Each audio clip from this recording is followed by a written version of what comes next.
बाहर बहुत ज़ोर की बारिश हो रही थी। सौक्यों को जोंगरी बोलता है, भागो। तो वो भाग कर बाहर चला जाता है, पर वो रेड मैंशन में लाल हवेली में अपने घर पे जाने के बजाय मिनी मार्ट में आ जाता है। यहाँ पर उसके पीछे पीछे भीगते हुए जोंगरी भी चला आता है। जोंगरी आते ही हंसकर सौक्यों की ओर देखकर बोलता है, क्या सच में मैंने तुम्हें भागने के लिए बोला? क्या तुम भागना है वैसा सुनकर यहाँ पर आए क्या? भीगे हुए सौक्यों को देखकर जोंगरी बोलता है, तुम एक भीगे हुए चूहे जैसे लगते हो बच्चे। फिर यहाँ पर सौक्यों की ओर धीरे धीरे जोंगरी बढ़ने लगता है। उसे कुछ अलग ही फील हो रहा था और इस मौसम ने सच में उसके अंदर आग लगा दी थी। सौक्यों की ओर बढ़ते हुए जोंगरी बोलता है, क्या तुम्हारे पास कोई टावल वावल है यहाँ पर? क्योंकि मुझे चाहिए होगा, मुझे वो चीज़ को पोंछने के लिए चाहिए होगा और साथ में हम दोनों भी भीग चुके हैं, तो मुझे ऐसा लगता है कि यहाँ पर टावल तो होना चाहिए। फिर जोंगरी टावल लेने के लिए यहाँ वहाँ देखने लगता है, पर उसे दिखाई नहीं देता है। उसके बाद वो बोलता है, यार ये जगह ऐसी कौन सी है?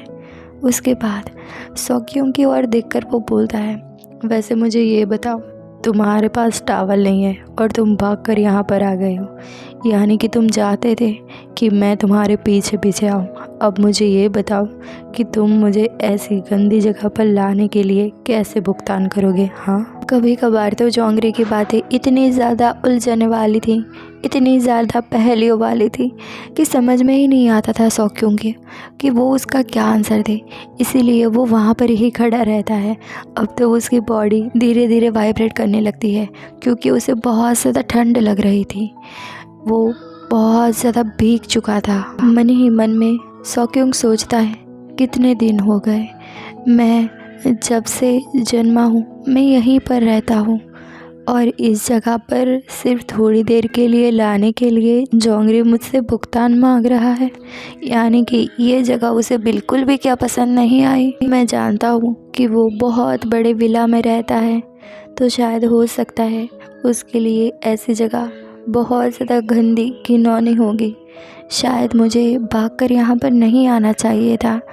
जब जोंगरी बोलता है कि ये गंदी सी जगह पर क्यों लाए हो, ये मिनी मार्ट का पिछला एरिया था जहाँ पर कभी कभार तो सौक्यों सो भी जाता था, तो ये उसका घर था।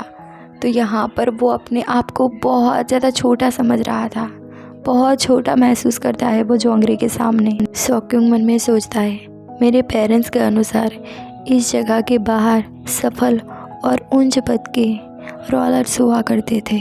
इस जगह पर रहकर ही वो बहुत आगे पहुंचे थे। उन्होंने अपना व्यवसाय बहुत आगे बढ़ाया था, पर जब कर्जा हुआ और जब हमारा उत्थान डूब गया, उसके बाद उन पर करोड़ों का कर्ज लग गया और मेरे पेरेंट्स सड़क पर आ गए। वरना ये जगह उनके लिए बहुत ज़्यादा लकी थी, जो जगह को अभी जोंगरी गंदा बोल रहे हैं। मेरे माता पिता ने इन सारी चीज़ों को चुकता करने के लिए, कर्ज़े को चुकता करने के लिए और भी ज़्यादा पैसा लिया और वो और ज़्यादा कर्ज़े में चले गए। और वो जो बड़े बड़े व्यापारी थे, शार्क मछली के जैसे, उनका वो ऋण नहीं चुका पाए और उसके बाद वो उनका शिकार बन गए। और जो शिकार के रूप में वो है, उस दरमियान वो मेरे पास है और बहुत ज़्यादा बीमार हो गए हैं। मुझे ऐसा लगता है कि तभी मेरे माता पिता इस रेड मैंशन में रहने के लिए आए हैं, जिससे कि वो व्यापारी से बच जाए और ज़्यादा कर्जा उनको ना चुकाना पड़े।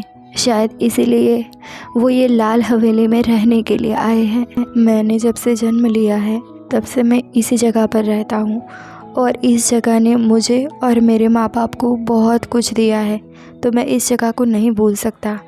ये सारी चीज़ें अपनी लाइफ के ये सारी चीज़ों को सोचे जा रहा था सौक्यों और नीचे देख रहा था। वो अतीत की गर्ता में चला गया और यहाँ पर इसके सामने बैठा हुआ जोंगरी मन में सोचता है कि यह बच्चा किस चीज़ में डूब गया, क्या सोच रहा है ये। और अचानक से, क्योंकि उसके नीचे तो आग लगी हुई थी, उसको तो वो सब करना था, पर यहाँ पर सॉक्योंग कुछ और ही सोचने लगता है। सॉक्योंग कहीं से टावल लेकर आता है और वो टावल, साफ़ सुथरा जो टावल था, उसे आगे करता है जोंगरी की तरफ और बोलता है, लीजिए ये टावल, और ये सूखा हुआ ड्राई और क्लीन टावल है जिसे कभी हमने इस्तेमाल नहीं किया है, तो आप इसे कर सकते हो।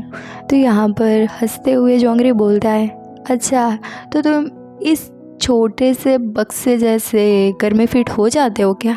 क्या कभी तुमने बाहरी दुनिया में जाने के लिए सोचा है?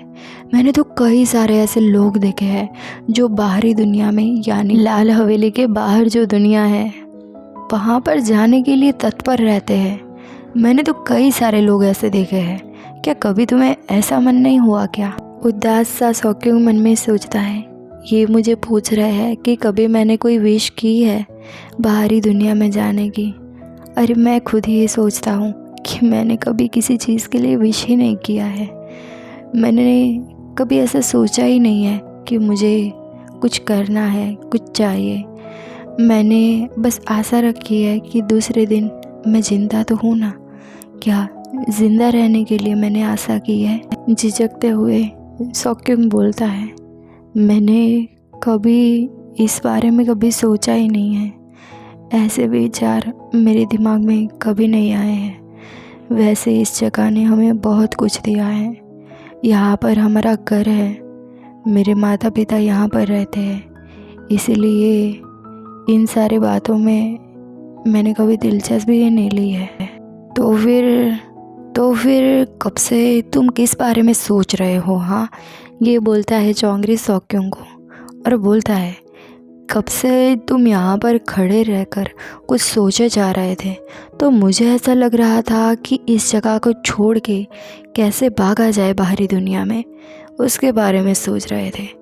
वैसे क्या तुम कुछ नॉटी सोच रहे थे क्या कुछ चीप सोच रहे थे जो तुम हर बार मेरे नीचे आकर करते हो? हाँ। फिर वो बोलता है, और मैं तुमसे कहना चाहता हूँ। ये बोलकर वो एक बड़ी सी स्माइल पास करता है। इसका मतलब जोंगरी ने कुछ नॉटी सोच कर रखा है जो वो करवाने वाला है सॉक्योंग से।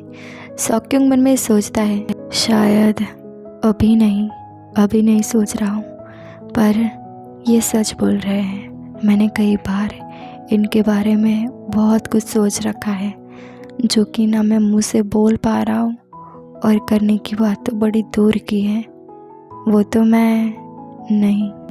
फिर यहाँ पर सोच में डूब जाता है सॉक्योंग। तो उसको जगाते हुए जोंगरी बोलता है, हे क्या सोच रहा है? क्या तुम ये सोच रहे हो कि इस बार तुम मेरी वो चीज़ पर बाइट ले लोगे, या फिर तुम जो अंदर बाहर करते रहते हो उसको तुम्हें किसी और जगह पर करना है? हाँ, तो तुम सोच रहे हो तो उसे मैं वास्तविकता में तब्दील कर सकता हूँ।